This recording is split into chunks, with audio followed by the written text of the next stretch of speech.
I know long time Questlove listeners are collectively rolling their eyes. They're like, okay, here's a 20-minute story. Let me go put the chicken pot pie one in the kitchen.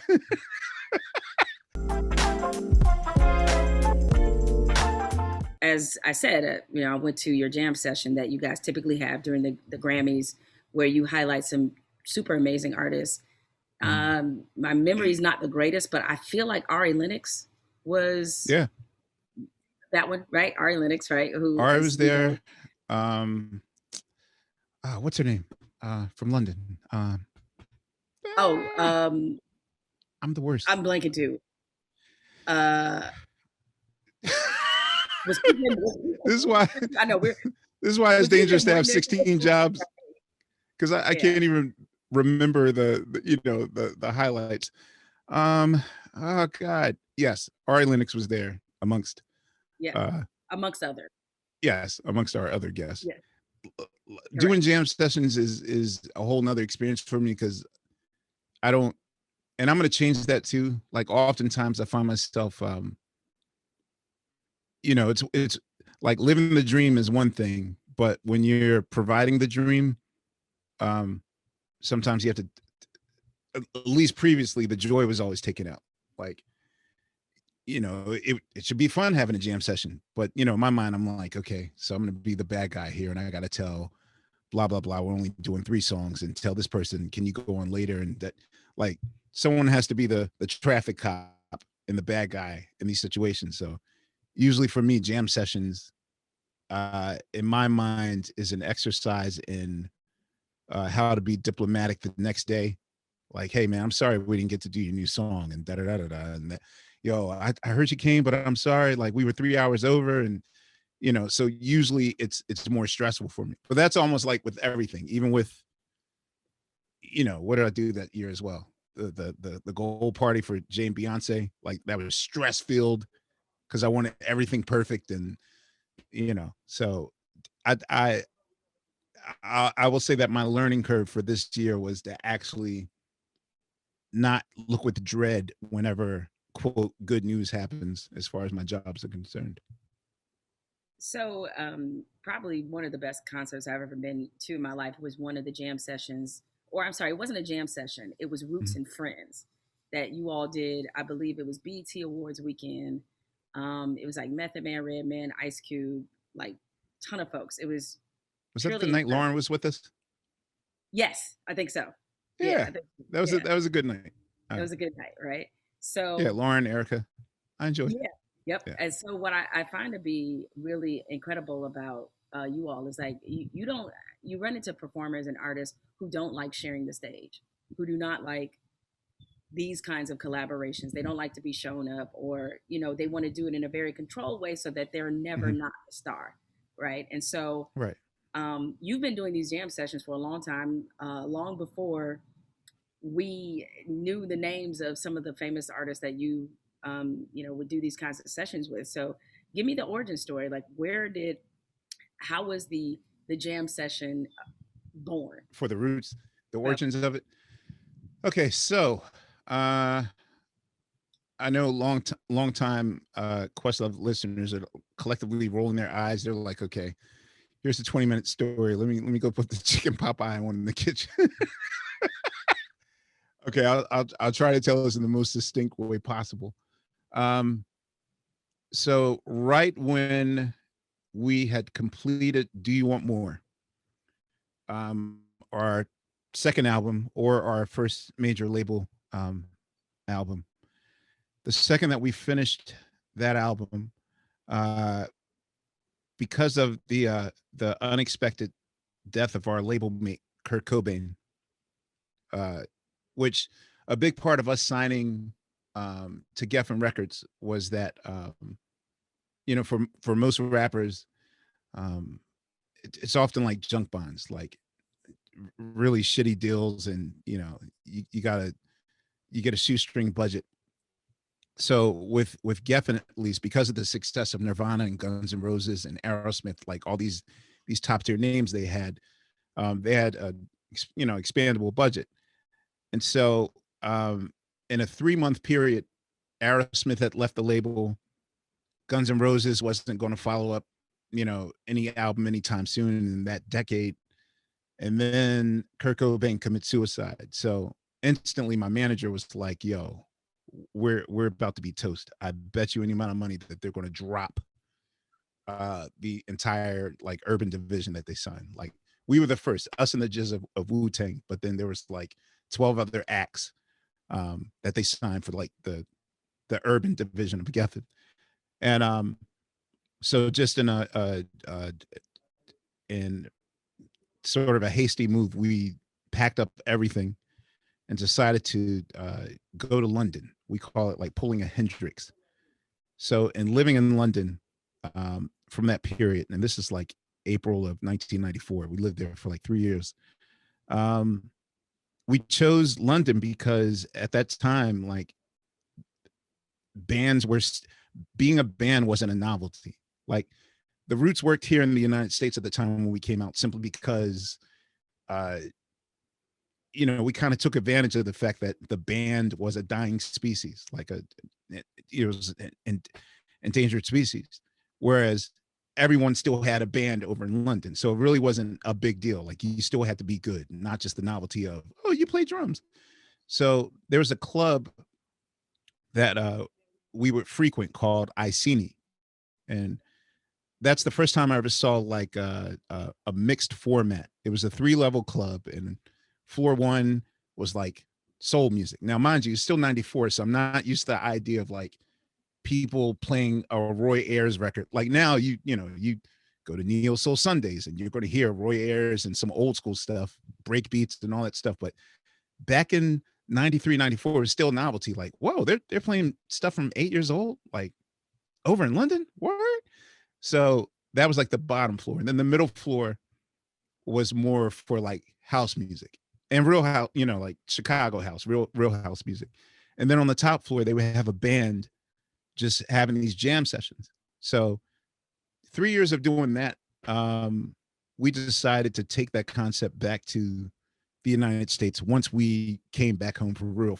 And so around 1997, right before we started working on Things Fall Apart, we figured that our fourth time to bat better work this time. Like the label was patient enough to slowly grow us, and so we told them like we got to create a story, we got to create an angle. So we told them that we needed to throw jam sessions. We needed additional money to have a jam session. We'll do it in our living room. We need equipment. We need 15 passenger vans.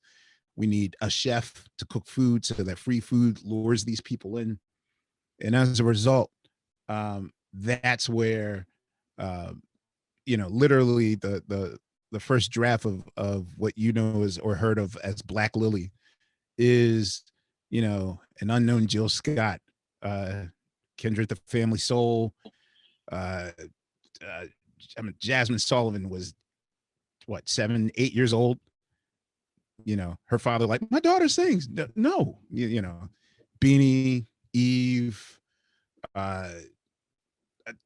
just everyone. I mean, eventually Floetry, once the legend of the Roots are having jam sessions at their house, then suddenly like, oh, these are my friends from London. And it's like Floetry. And, even lay Nubians heard about it and was like, let's move to Philly.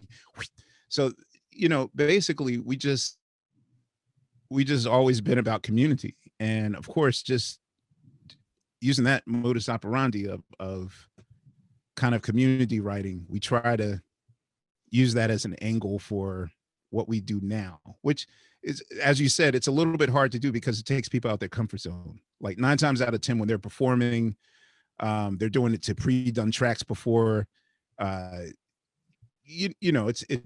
It's a comfort zone, whereas there's no training wheels when you're doing a jam session.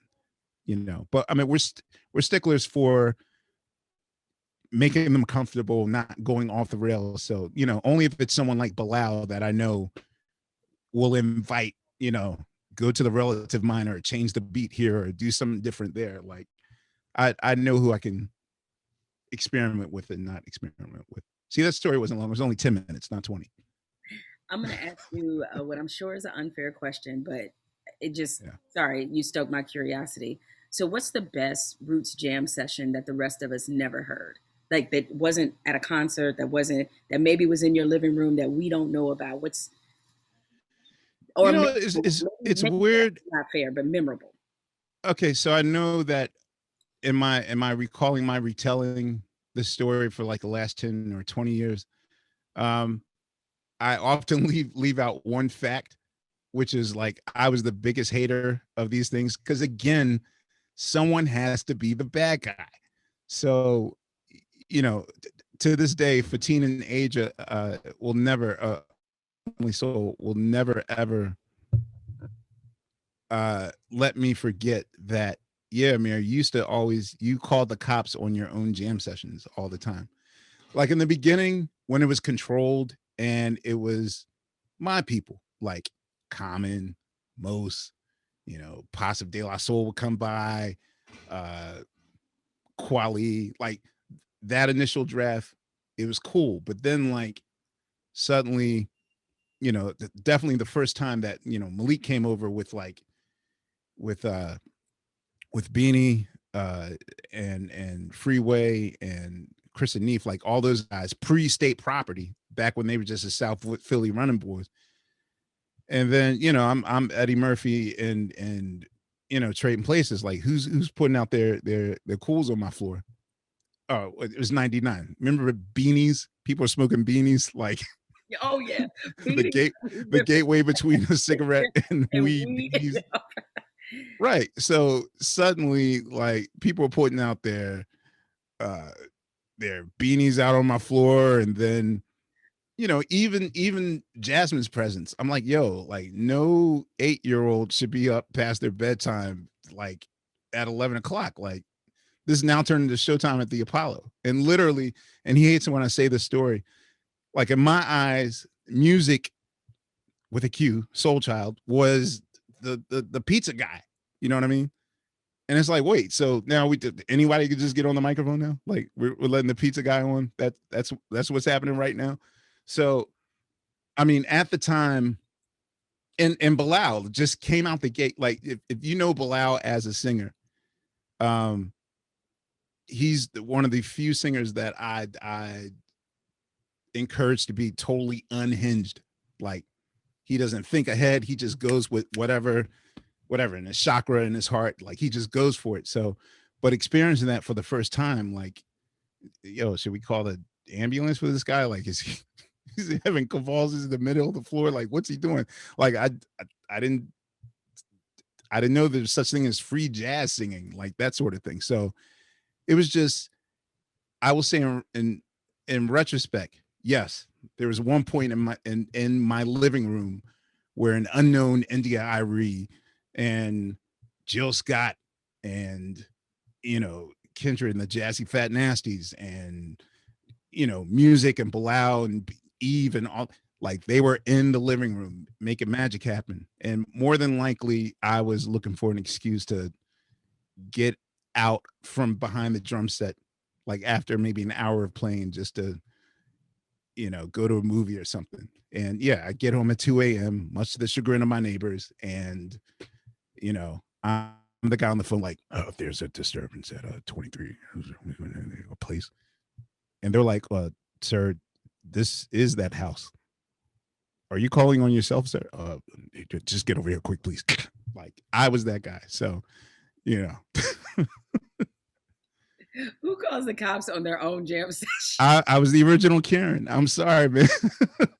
No, it's just that, at the end of the day, when the jam session's over at 4 a.m, I'm the guy that my neighbors see the next day, and they're none too happy, and everyone gets to go home to their neighborhood. So I just didn't want the ire of our block captain, um, on my case because of the noise and whatnot. So um, yeah, but I will say that the very first time that Prince ever showed up to a jam session, it was the night that the Yankees had won.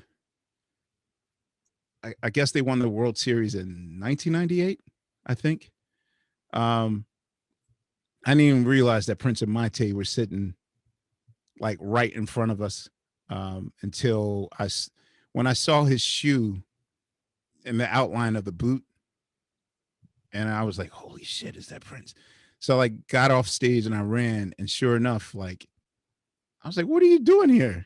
He's like, you know, he was in town for like VH1 Fashion Week or something like that. And I just remember most was doing like he was having like a rare streak of freestyle madness that was like incredible. Like most is somewhere between a sitcom, a stand-up comedian and the best MC ever. And that was the first time that Prince saw Mos Def. He's like, who's this guy? He's really incredible. And you know, and of course in Prince fashion, he vanishes. And now it's like I saw Mommy kissing Santa Claus. I'm like, yo guys, Prince was in the audience for a whole hour. Yeah, okay, whatever, Amir. Prince. He was, how come no one knew where's Prince supposed to be? So yeah, that was a night. That was a crazy night.